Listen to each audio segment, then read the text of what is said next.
Hi, hello, it's me again, and this is the 7th chapter of His Leading Light by Emotional Logic, named A Much Needed Rant. Summary: Izuku gets some sleep. Yay! Our dear Dadzawa is worried and tired, but stuff needs to happen, and he gets to run to his lovely husband. He didn't dare to stop. Not yet. He had to make sure he was far away enough. Izuku rushed past a couple more streets, making sure to take turns, but also to alternate between left and right every time. He didn't quite know where he was, but he had to make sure he didn't just end up running towards Nyx, just because he got confused and started running in circles, or because he took too many rides. Okay, no, he needed to slow down. It's late and he still had no idea where he was, nor where he was been running towards this whole time.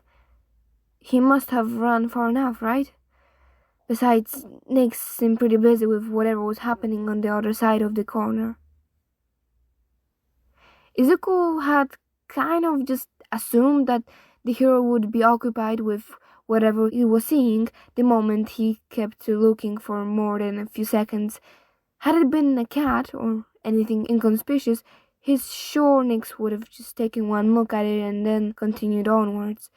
And since he didn't, and instead stood there, seemingly scanning the situation, but not just walking into it, Izuku assumed it had to be the kind of thing where once you got engaged, you can split your attention.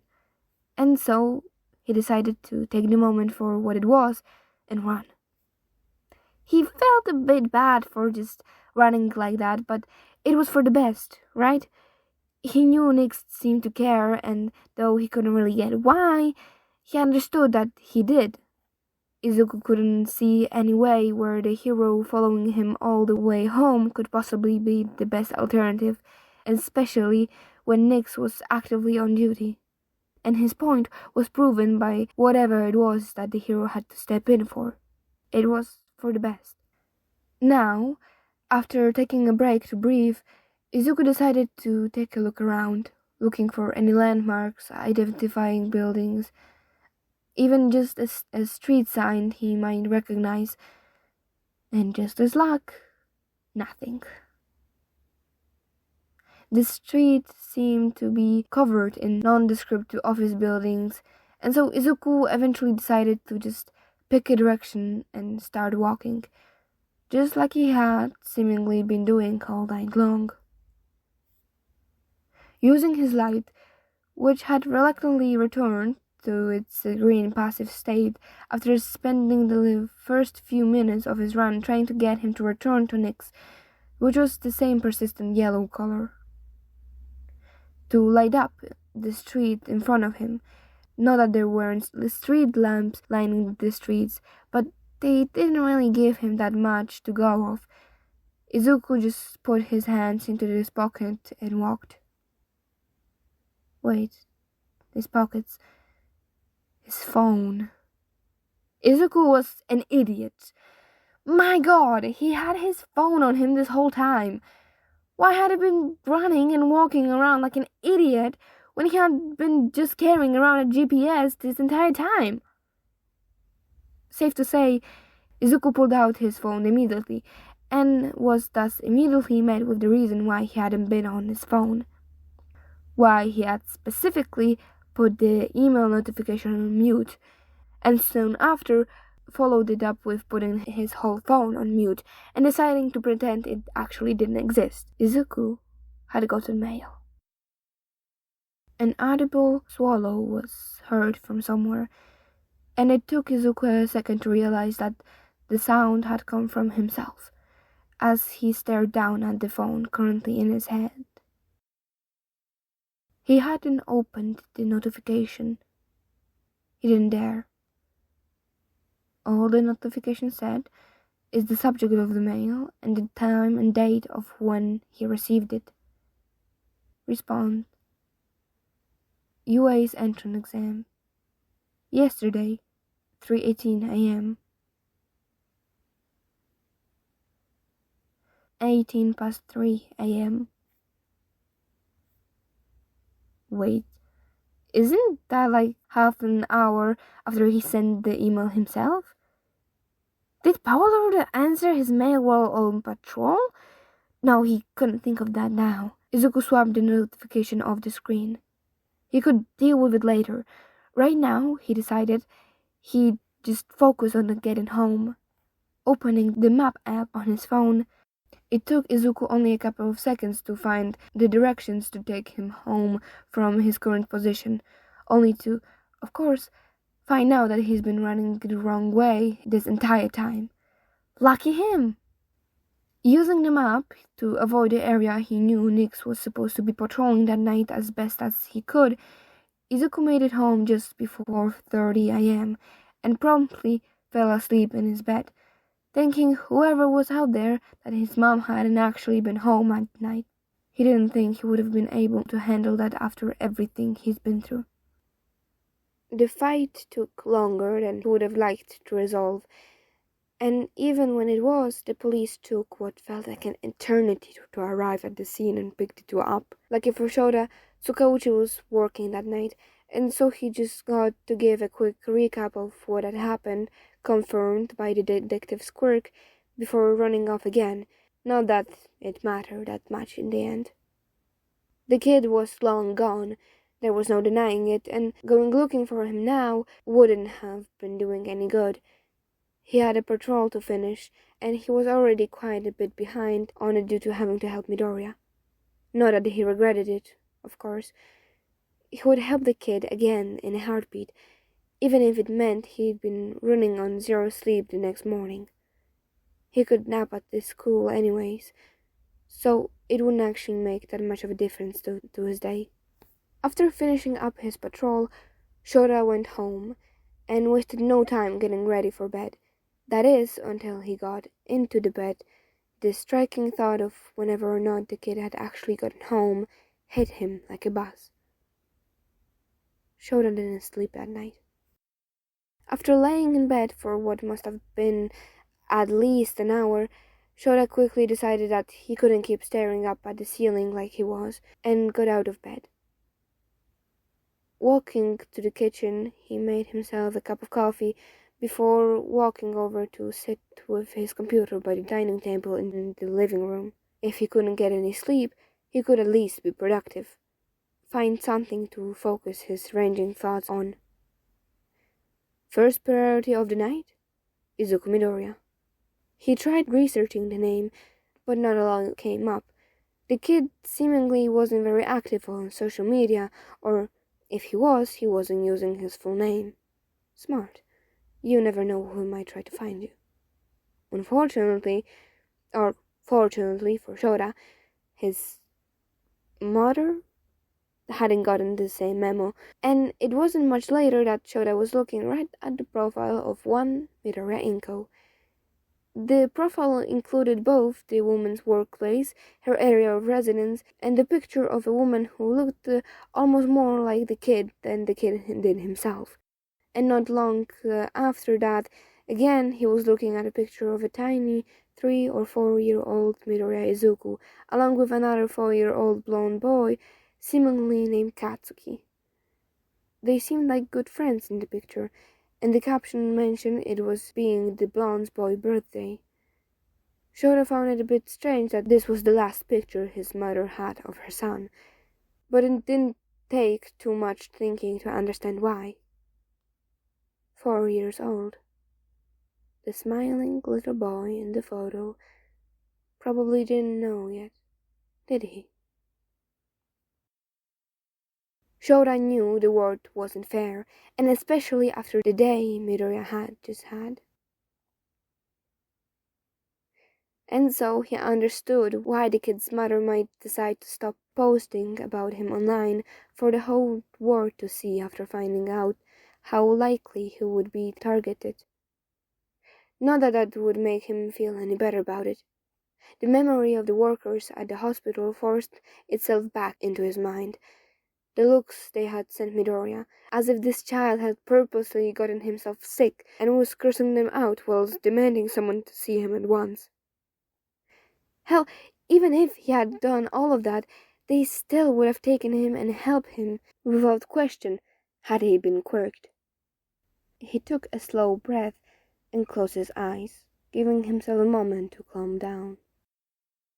He didn't have a way to check that the kid was okay, but he could hope that Midoriya was currently lying peacefully asleep in his bed. He could probably have Nezu check on him once he got to UA in the morning. God knows the rat knew more than he should.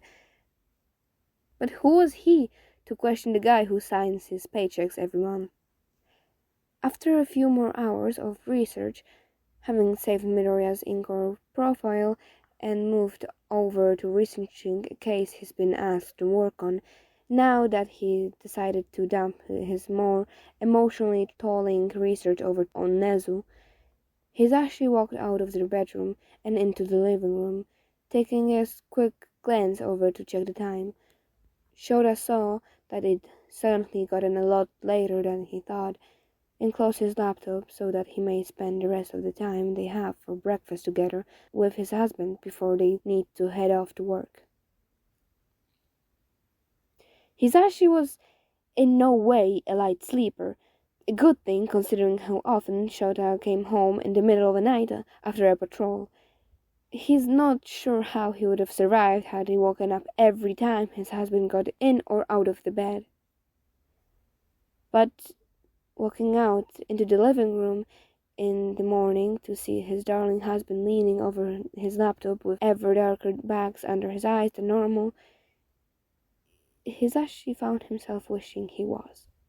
He knew Shota would never wake him in the middle of the night to talk, no matter how many times he had tried to convince him it was okay. He had 3 jobs that he needed to be rested for, yes, but Sho also needed his rest, and if Hizashi could help him by taking on some of his mental load, then he wanted to do so. Shota closed his laptop once he noticed Hizashi approaching, and opened his mouth to say something before stopping himself and gesturing to his ears.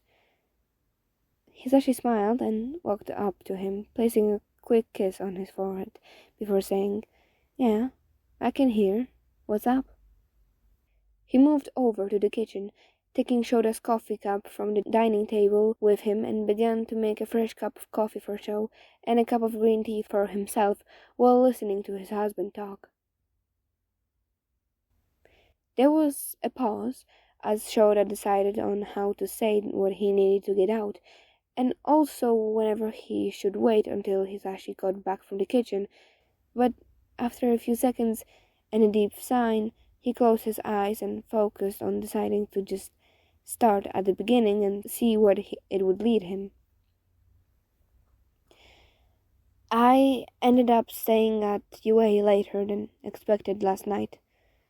There was more paperwork than usual, and so when I was done, I decided to just start my patrol from the school and make my way to the starting point of my route from there. Shota started. He was talking slowly, sorting his thoughts out as he spoke. On the way, as Shota's words drifted off, Hizashi came back from the inside of the kitchen, wanting to see why he had stopped so abruptly, only to see Shota sitting there with a look so broken that it reminded him of when they first lost Oboro. Shota had opened his eyes, and as he saw Hizashi in the doorway, he looked him in the eyes, as of using the eye contact as a lifeline, before continuing to talk. Hizashi, there was a kid. A teen. God, I hope he's a teen. He was standing on the rooftop of an office building. He was going to jump. Hizashi stood completely still in the doorway as he listened. The dread he had been feeling from seeing the look on Shota's face quickly turned to match his husband's face as the short explanation finished. It took a moment for Hizashi to collect himself before he made his way to where Shota was sitting. Sitting down on the chair next to him, he put Shota's hands in his own and kept the eye contact as he gave his hands a squeeze, urging him to continue. Hizashi had never experienced this himself, being a daylight hero. He had encountered a couple suicidal people before while on patrol, but they had all been adults, and he managed to get them all to step down before anything disastrous happened. He knew the underground was different. They've talked about this before, and it never became any easier to deal with, especially when it came to children. Shota may not show it a lot, and Hizashi knew a lot of people who would laugh at him if he ever tried to suggest it, but he was soft, often too soft for his own good. Shota cares too much for everyone, and it's that care that makes him do things to keep those around him safe, whenever the people it concerns agree with him or not. Shota nodded at the small gesture and took a deep breath in and out before continuing, no longer keeping the eye contact as a lifeline, but not looking away either as he tried to rid himself of the desperation and reminding himself that it was okay, that the kid should be fine, should being the word that made it all too difficult to do so. The kid, he didn't do it. Crawl back over the fence right before I could get there, and just sat down with a book from his school bag, so casual like it was nothing. And he was sitting beside his shoes. Zashi, he's crookless, and I thought I knew what crookless discrimination was. I knew about it, of course, but I hadn't seen it. Hizashi watched Shota carefully as he took a long, deep breath, seeing the anger that was building up slowly behind his eyes begin to calm down. It was clear that something more had happened. Something more caused that anger, and Hizashi couldn't do anything other than sit there patiently and let Shota take it at his own pace. I took him to a hospital, Shota started, looking at their hands intertwined in his lap rather than looking directly at Hizashi. He's been in a violent attack some hours before, and he hadn't gotten any medical attention since, which is a whole other thing, but the workers there at the hospital, the way they looked at him, at this child that had just walked in alongside a hero, a kid they knew nothing about, they took one look at his shoes, and they looked at him as though he was the most disgusting thing they had ever seen, as if this kid had just spit them in the face. And the worst part? The kid didn't even look bothered by it. It was like he was expecting it, and like I was the one in wrong for expecting anything else. The anger Shota had been trying to subdue came back at full force as he continued talking. Eyes looked all but murderous in the end. Hizashi couldn't say he blamed him.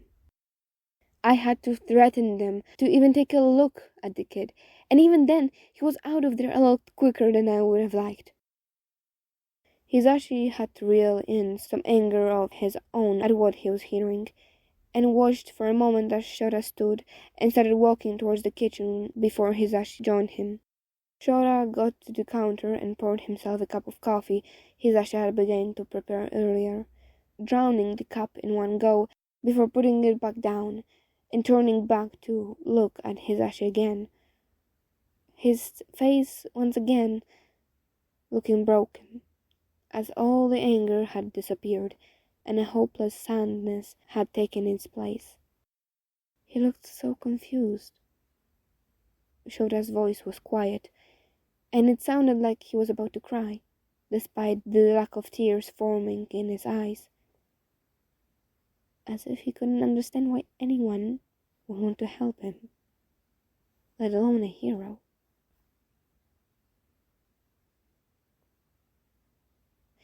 Shota closed his eyes again as he tried to just sort everything out, leaning back onto the kitchen counter. He said he knew the way home from the hospital, and I insisted on walking him home, much to the kids' dismay. On the way, there was a fight about to happen in the alleyway we passed, and I swear I barely looked away for a minute to assess the situation, but when I turned back to tell the kid to stay, he was already gone.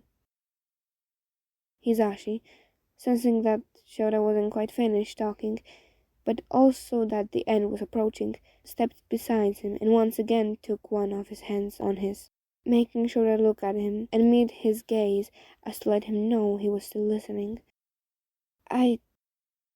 Shota stopped to take a breath and tried again.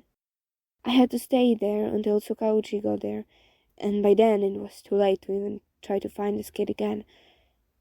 I don't even know which way he took off. God, I don't even know if he actually knew the way home or if he just said that to get rid of me. For all I know, the kid is still out on the streets right now. Or worse. The last two words came out as nothing but a whisper, but Hizashi heard, and it didn't take a genius to understand what his husband meant. Hizashi let the quiet set for a moment, just to make sure Shota was done, before he slowly and carefully pulled him into a hug and just let Shota lean on him. You did good, Sho. Hizashi's voice was quiet, talking into Shota's hair as he kept the hug going as he talked. We'll find the kid and make sure he's okay. Maybe talk to Nezu. I'm sure the rat will have his name, address, social security number ready by lunch if you ask. Shota nodded slightly into his neck before letting out a quiet, yeah. They stood like that for a couple of moments more before they were forced to break the hug by an alarm ringing, letting them know they have to leave in 5 minutes. Will you consider talking to Ryo about it? Nezu might help find the kid, but you know as well as I do that suicide attempts, whenever successful or not, are traumatic, and you really should talk to someone. Hizashi looked at Shota expectantly, before receiving a nod and understanding that that was probably the best he would be getting, nodded in return with a soft "good," before turning to the refrigerator to see if they had anything they could just grab and eat on the way, as they really had to leave any minute now. Izuku woke up with a groan, just in time to look at his phone to turn off the alarm a minute before it was about to begin. He fought a hard battle against the urge of sleeping more, ultimately giving in and rolling back over. His body refused to be awake after only 3 hours of sleep. He deserved to sleep in. Really, he did. He'd had a long day yesterday, and he had zero energy left. Besides, the teacher at school would probably love to not have to deal with him for a day. And they were already messing with his grades and apps anyway, so what was one day of actually skipping school going to do?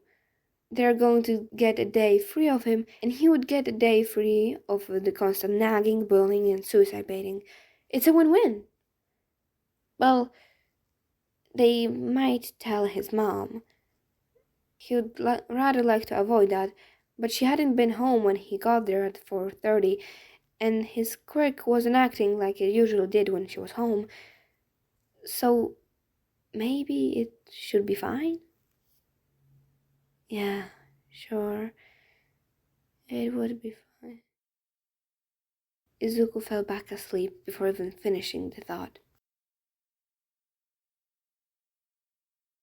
Arriving at UA exactly on time to be in homeroom to start of the day, Shota said a quick goodbye to Hizashi as he hurried off, and was once again glad that he didn't have a class to rush off to, and that he instead could take his time to get to the principal's office to talk to Nezu.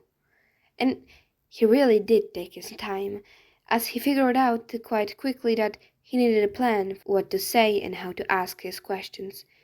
He already knew that Midoriya Izuku was crookless, and in which area he and his mother had lived in, So he didn't believe Nezu was going to have any issues finding the kid. But after thinking about it for a bit, that wasn't the only person Shota needed to find. The first priority was, of course, to find the kid and make sure he was okay. Maybe Nezu could find the school he went to and hack in to check that he was in class. But his second priority, and the one that would be the most work, considering what little information he had about him, was finding the person that dared call themselves a hero when they have left a suicidal kid on a tall roof after saving them from a villain attack where they were choked and lost consciousness without even giving them a medical check. So yes, first priority was finding the kid. But the second, and almost just as important, was making sure the so-called hero's license was revoked. And that's it for chapter 7? 7. That's it for chapter 7. Thank you so much for listening and have a nice day. Bye-bye.